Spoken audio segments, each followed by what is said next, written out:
ألم يجدك يتيما فآوى ووجدك ضالا فهدى ووجدك عائلا فأغنى فأما اليتيم فلا تقهر وأما السائل فلا تنهر وأما بنعمة ربك فحدث صدق الله العظيم. صاحب جو آپ کے جانے پہچانے مخرر ہے اور کئی محافل کو انہوں نے کروایا ہے، وہ بھی شریعت انفارمیشن سروس کے سوا تاریخ اسلام بھی انہوں نے اپنا باب بنایا تھا. حضرات، اتفاق کی بات ہے کہ وہ شہر کے باہر اور حیدرآباد کے باہر ہیں تو اس وقت پہنچ نہیں سکے وہ. البتہ ہم نے یہ کیا ہے کہ ہمارے قدیم مسلی ہی نہیں بلکہ سامع آ کے ضمیر احمد صاحب سے یہ ضمیر احمد صاحب جو ہے یہ اس بات سے اتفاق کر رہے ہیں کہ ایسے موقعوں پر انہوں نے خطاب بھی کیا ہے. کچھ پرچوں سے ایسے دینی پرچوں سے کچھ آپ کو واقف کرائیں جس میں اسی عنوان سے قریب مواد رہے گا خواتین کے تعلق سے. تو یہ محفل جامع مسجد عالیہ گرفون کے کانفرنس ہال میں آج بتاریخ 16 اکتوبر 2017 مطابق 25 محرم 1440 ہجری بعد نماز عصر بروز پیر منعقد ہو رہی ہے. اور یہ شریعت انفارمیشن سروس کی 681ویں نشست ہے. اس ترمیم کے ساتھ کہ آج کے مخرر کا جو نام ہے ان کی جگہ جیسے میں نے آپ سے بھی کہا سید ضمیر احمد صاحب آپ کو مخاطب کریں گے، سوال فرمائیں گے.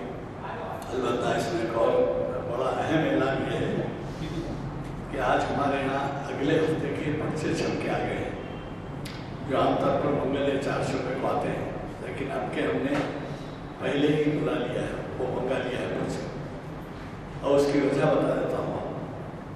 ایک بین الاقوامی شہرت کے حامل آج کو آپ بھی جانتے ہوں گے ڈاکٹر تخلیق حامدی صاحب نے اتفاق کیا ہے کہ وہ ہماری ایک محفل اقبال شناسی کو مخاطب کریں گے. یہ عجیب اتفاق ہے کہ ہماری یہ محفل اقبال شناسی کی کسی بھی محفل کو 913 محافل میں سے انہوں نے مخاطب نہیں کیا، لیکن اب انہیں بھی موقع ملا اور ہماری بڑی خواہش تھی کہ عرصے سے وہ مخاطب کریں. وہ کینیڈا کے مقیم ہیں، شہری وہیں کے ہیں، اور اس وقت ساری دنیا میں ہر جگہ شاعری کوئی ملک ایسا چھٹا ہو جن کے سامعین کو انہوں نے اپنے خطاب سے نہ نوازا، چاہے وہ یورپ ہو، امریکہ ہو، امریکہ ہو، کینیڈا ہو، پاکستان ہو، انڈیا ہو. تو ایسے صاحب نے ہم سے اتفاق کیا ہے، لیکن انہوں نے شرط یہ رکھی کہ چہارشنبے کے بجائے منگل، کیونکہ ان کی مصروفیات بین الاقوامی سطح کی ہیں. تو لہٰذا وہ یہ کہہ رہے ہیں کہ 25 کو چہارشنبہ ہے، تو 25 کے چہارشنبے کو ہم ایڈوانس کر دیے ہیں 24 یعنی منگل. یعنی اب جو آنے والا چہارشنبہ ہے اس چہارشنبے کو آپ سنیں گے عقیل ہاشمی صاحب. لیکن اس کے یہ عقیل ہاشمی صاحب کا خطاب یہ 18 اکتوبر کو ہے اور محفل شناسی کی 913ویں نشست ہے اقبال شناسی. لیکن 914ویں نشست جو ہے اردو وال میں اور بجائے منگل کے بجائے چہارشنبے کے منگل کو. اور اس میں یہ ہم سہولت دے رہے ہیں کہ مغرب کے بعد رکھ رہے ہیں.